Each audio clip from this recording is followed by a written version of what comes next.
Penafian. Saya dari kelas FAMI tidak mempunyai sijil ataupun kelayakan yang sepatutnya untuk mengajar bahasa Jepun melainkan Japanese Language Proficiency Test JLPT tahap N1 dan pengalaman duduk di Jepun selama 10 tahun.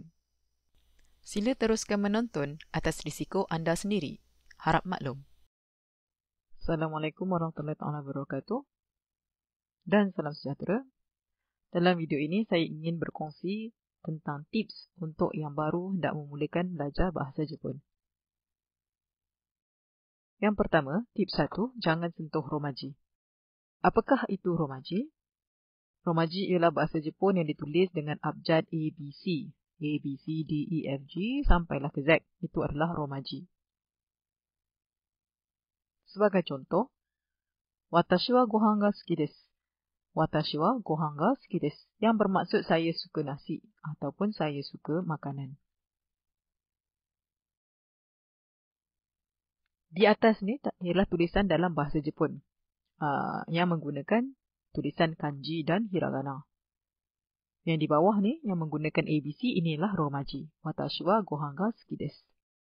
Mungkin ada yang berpandangan tak ada masalah untuk kita mulakan belajar bahasa Jepun dengan romaji untuk memudahkan belajar perkataan dan tata bahasa. Tetapi pada pandangan saya, kalau kita mula belajar menggunakan romaji, ini akan ada masalah dari segi sebutan. Kita akan lebih cenderung untuk menyebut dengan cara sebutan kita, bahasa Melayu kita, berbanding dengan menggunakan sebutan huruf Jepun yang sebetulnya. Sebagai contoh, kita boleh bayangkan alif, ba, ta, tha, jim, ha, kha. Okey, untuk yang tahu ataupun belajar huruf bahasa Arab, kita boleh baca yang atas ni alif, ba, ta, tha, jim, ha, kha. Tetapi untuk yang tidak tahu, yang tidak belajar alif, ba, ta, tha, jim, ha, kha dalam bahasa Arab ni, mungkin akan baca alif, ba, ta, sa, tesa, tesa ataupun jim, ha, kha. Okey, kita tak dapat nak betul-betul sebut menggunakan makhraj yang betul-betul. Dan ada satu lagi masalah, iaitu bila bertembung dua bunyi yang sama. Sebagai contoh, ha dengan ha. Okay, kalau kita tulis dalam romaji atau menggunakan abjad, dua-duanya akan ditulis sama menggunakan H dan A. Ha, ha. So, macam mana nak bezakan ha dengan ha? Itu akan jadi masalah bila kita cuma belajar menggunakan abjad. Sebab itulah sangat-sangat penting untuk kita belajar menggunakan huruf yang sebetulnya. Untuk itu saya sangat-sangat pada pandangan saya, janganlah menggunakan romaji untuk belajar bahasa Jepun. Tips yang kedua, jangan belajar bahasa Jepun hanya daripada menonton anime, drama ataupun rancangan TV Jepun.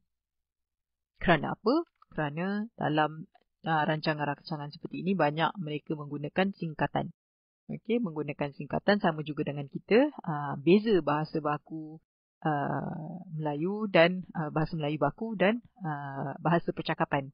Okey, untuk start belajar, kalau hanya menggunakan anime, drama dan rancangan TV, sangat-sangat akan memeningkan. Sebab tu saya cadangkan untuk belajar menggunakan belajar tata bahasa menggunakan buku dan daripada kelas, etc. Okay? Dan kalau nak gabungkan kedua-dua ini pada masa yang sama, belajar tata bahasa yang betul daripada buku, kelas, dan kita menonton anime, drama dan rancangan TV, itu adalah satu gabungan. Itu adalah satu gabungan yang sangat-sangat baik.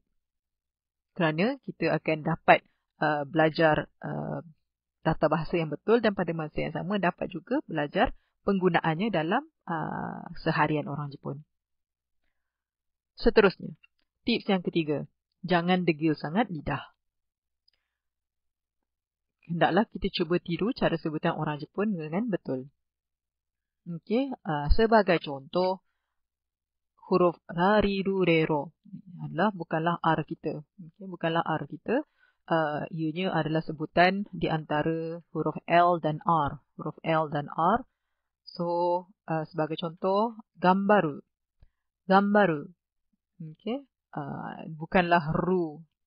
R yang pekat. Ialah R yang sangat-sangat nipis. Okay. Seterusnya, sashi su seso. Okay, sebutan shi yang kedua ini, sashi su seso. Ianya disebut dengan shi, bukannya si. Okay.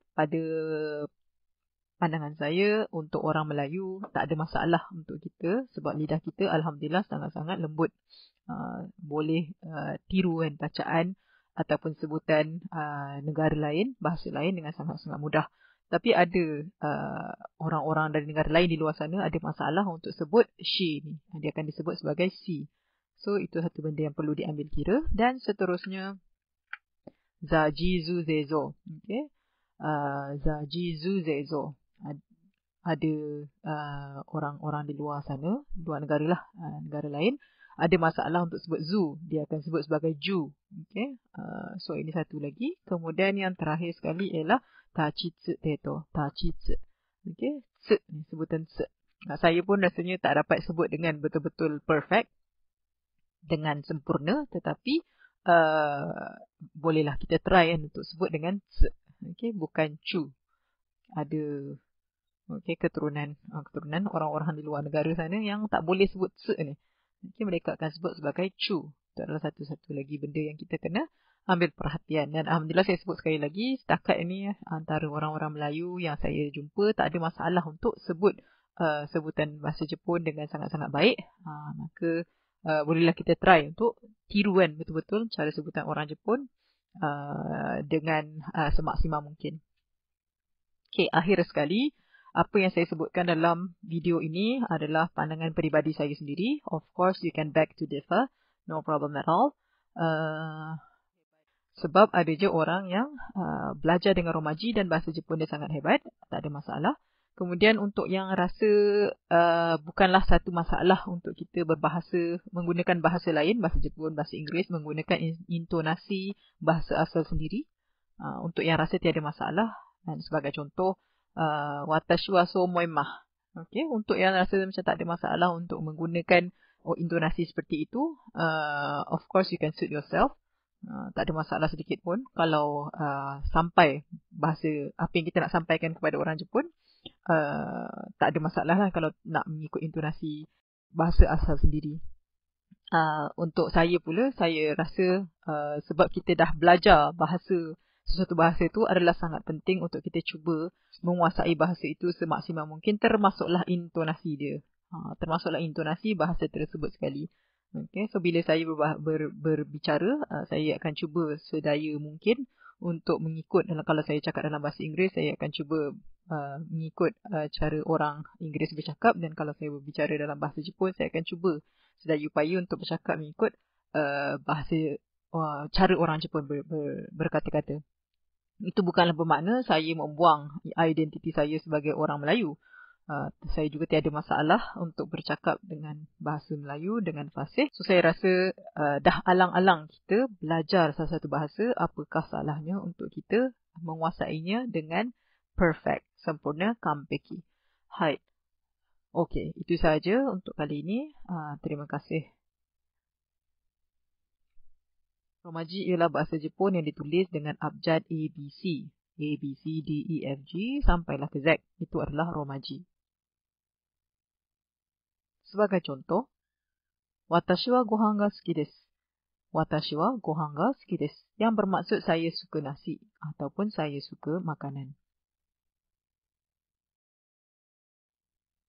Di atas ni ialah tulisan dalam bahasa Jepun yang menggunakan tulisan kanji dan hiragana. Yang di bawah ni yang menggunakan ABC, inilah Romaji. Watashi wa gohan ga suki desu.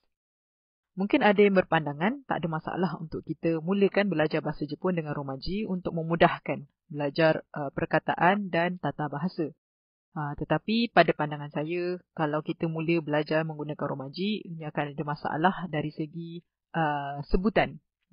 Kita akan lebih cenderung untuk menyebut dengan cara sebutan kita, bahasa Melayu kita, berbanding dengan menggunakan sebutan huruf Jepun yang sebetulnya. Sebagai contoh, kita boleh bayangkan alif, ba, ta, tha, jim, ha, kha. Okay. Untuk yang tahu ataupun belajar huruf bahasa Arab, kita boleh baca yang atas ni alif, ba, ta, tha, jim, ha, kha. Tetapi untuk yang tidak tahu, yang tidak belajar alif, ba, ta, tha, jim, ha, kha dalam bahasa Arab ni, mungkin akan baca alif, ba, ta, sa, tesa, ataupun jim, ha, kha. Okey, kita tak dapat nak betul-betul sebut menggunakan makhraj yang betul-betul. Dan ada satu lagi masalah, iaitu bila bertembung dua bunyi yang sama. Sebagai contoh, ha dengan ha. Okay, kalau kita tulis dalam romaji atau menggunakan abjad, dua-duanya akan ditulis sama menggunakan H dan A. Ha, ha. So, macam mana nak bezakan ha dengan ha? Itu akan jadi masalah bila kita cuma belajar menggunakan abjad. Sebab itulah sangat-sangat penting untuk kita belajar menggunakan huruf yang sebetulnya. Untuk itu saya sangat-sangat memberi saya pada pandangan saya, janganlah menggunakan romaji untuk belajar bahasa Jepun. Tips yang kedua, jangan belajar bahasa Jepun hanya daripada menonton anime, drama ataupun rancangan TV Jepun. Kerana apa? Kerana dalam rancangan-rancangan seperti ini banyak mereka menggunakan singkatan. Okey, menggunakan singkatan sama juga dengan kita. Beza bahasa baku Melayu dan bahasa Melayu baku dan bahasa percakapan. Okey, untuk start belajar, kalau hanya menggunakan anime, drama dan rancangan TV, sangat-sangat akan memeningkan. Sebab tu saya cadangkan untuk belajar menggunakan belajar tata bahasa menggunakan buku dan daripada kelas, etc.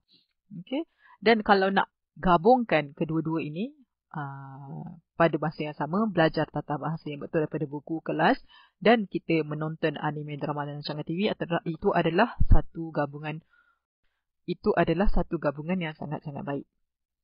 Kerana kita akan dapat belajar tata bahasa yang betul dan pada masa yang sama dapat juga belajar penggunaannya dalam seharian orang Jepun.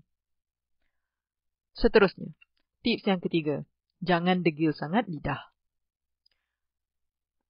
Hendaklah kita cuba tiru cara sebutan orang Jepun dengan betul. Okey, sebagai contoh, huruf rarirurero adalah bukanlah R kita. Okay, bukanlah R kita. Ianya adalah sebutan di antara huruf L dan R. Huruf L dan R. So, sebagai contoh, gambaru.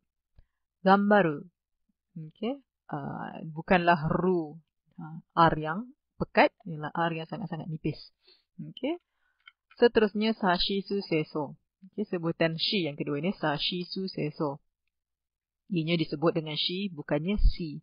Okay. Pada pandangan saya, untuk orang Melayu, tak ada masalah untuk kita. Sebab lidah kita, alhamdulillah, sangat-sangat lembut. Boleh tiru kan bacaan ataupun sebutan negara lain, bahasa lain dengan sangat-sangat mudah.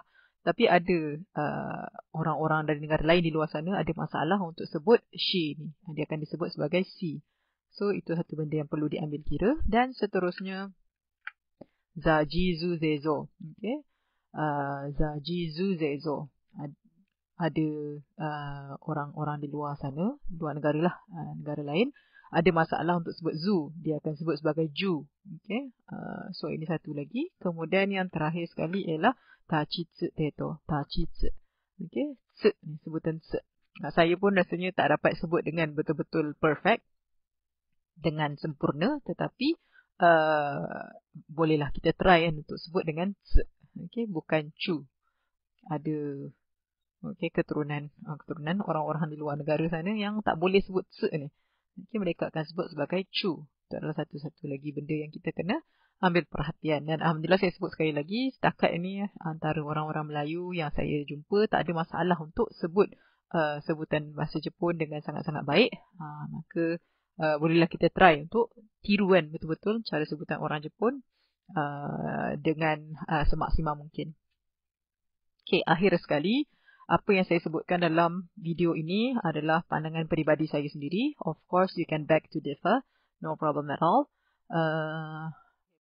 Sebab ada je orang yang belajar dengan romaji dan bahasa Jepun dia sangat hebat. Tak ada masalah.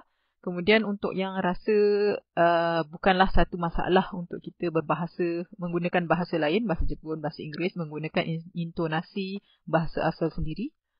Untuk yang rasa tiada masalah. Dan sebagai contoh, watashi wa sou omoimah.